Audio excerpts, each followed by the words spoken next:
చట్టాలు అందరికీ సమానంగా పనిచేయించగలిగేదే జనసేన పార్టీ. నీకో చట్టం, నాకో చట్టం, వాడికో చట్టం కాదు. పవన్ కళ్యాణ్ తప్పు చేసినా తలకాయ తీసేసే చట్టం. పవన్ కళ్యాణ్ తప్పు చేసినా కానీ తలకాయ తీసేసే చట్టం. నా వివరణతోటి మీకు తృప్తి లేకపోతే మీకు మీరు నా చొక్కా పట్టుకుని నిలదీసే హక్కు మీకుంది. నా అన్నదమ్ములందరికీ, నా ఆడపడుచులందరికీ ఉంది. మీరు నన్ను విమర్శించాలంటే సంపూర్ణంగా విమర్శించండి, నాకేం భయం లేదు. నేను తప్పు అయితే తప్పని చెప్తాను, తల తీసేయమంటాను. నా అన్నదమ్ములను అడుగుతున్నాను, నేను తప్పు చేస్తే రేపొద్దున మన పాలనలో తప్పులుంటే నా చొక్కా పట్టుకొని నిలదీ. నేను తప్పు చేస్తే మీకు హక్కు ఉంది. మీరు తర్కం పెట్టుకోండి, వాదన పెట్టుకోండి, డిబేట్స్ పెట్టుకోండి. ఒక 5 మంది 10 మంది డిబేట్స్ పెట్టుకోండి, ఆలోచించండి. పవన్ కళ్యాణ్ చెప్పాడు, జనసేన అధ్యక్షుడు చెప్పాడు, మీరు నమ్మద్దు. నేను చెప్పిన దాంట్లో హేతు ఉందా, సబబు ఉందా, ఎంతవరకు తప్పు, ఎంతవరకు హేతు ఆలోచించుకొని మీరు మాట్లాడండి. అంతేగాని గుడ్డిగా నాతో సహా అంత వ్యక్తిగత ఆరాధన ఎవరిని చేయకండి. నాతో సహా గుడ్డిగా ఆరాధించకండి ఎవరిని.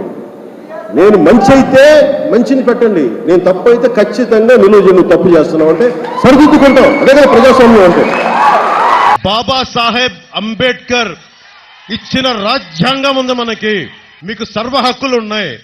నాలాంటోడు రేపొద్దున తప్పు చేస్తే నీకు కత్తి ఇస్తాను, తల నరికేయండి. మీకు తప్పు జరిగితే నేను తప్పు చేస్తే నా చొక్కా పట్టుకునే హక్కు మీకు ఇస్తున్నాను.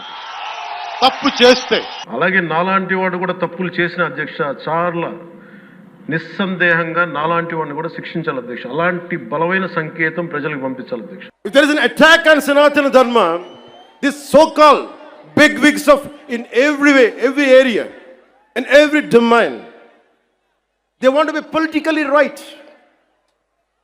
Let me tell you, I hate to be politically right. I prefer speaking truth. ఒక వాస్తవాన్ని వాస్తవంగా చెప్పడంలో తప్పే ఉంది. మన జర్నలిస్టులు కూడా మాట్లాడుతూ ఉంటే ఒక వర్గం మీద ఇంకో వర్గం అంటే మీరు ఎందుకు ఇంత లోపాయికారిగా మాట్లాడతారన్న. కర్ర సన్నాయి నొక్కులను ఎందుకు నొక్కుతారు మీరు? When you are targeted based on your religion, let us say it. చెప్దాం దాన్ని.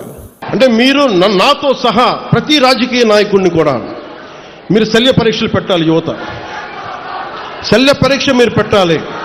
ఎందుకంటే మీరు బాధ్యతగా ఉంటే తప్ప నాయకులందరికీ భయం రాదు, నాతో సహా. మీరు అందరూ కూడా పొలిటికల్గా you have to have a say. రేపొద్దున పవన్ కళ్యాణ్ అనే వ్యక్తి సరిగ్గా లేకపోతే తీసి అలా పక్కన పడేయండి, హాట్ పొటాటో లాగా. అంటే మీకు ఎందుకు చెప్తున్నానంటే మీ భవిష్యత్తు ఎవరు నచ్చలేకపోయినా you have to have a say in day to day political affairs. అది మీరు రాజకీయాలకు రావక్కర్లేదు, కానీ you have to have a say. మీరు అది కనుక అది చేయకపోతే మీరు చేతులు ముడుచుకొని ఎంతసేపు మన సోషల్ మీడియాలో ఒక మన యాక్టివిజం, mere యాక్టివిజం సరిపోదు. Sometimes universities should become churn on good ideologies.